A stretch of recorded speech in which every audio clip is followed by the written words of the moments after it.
Hello, and welcome back to another edition of Carrie's Gardening Channel. Today is July the 3rd, 2018, and one of my bottlehouse gourds started blooming.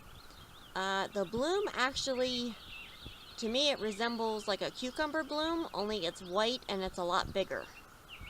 So, these have actually grown up over.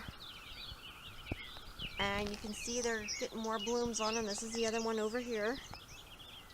And it's just growing away. So I want to give you an update on this.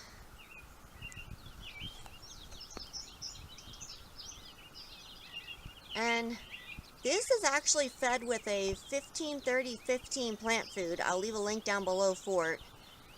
And it's planted in one of the big, one of the really big containers. I think it's a 20-inch container.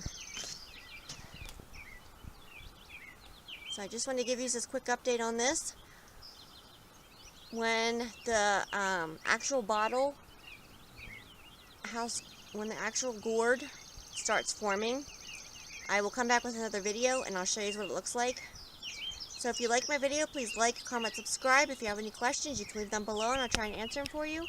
Please don't forget to hit that little notification button. I'll try to put a new video on. Thank you for watching and I hope you have a nice day. Bye.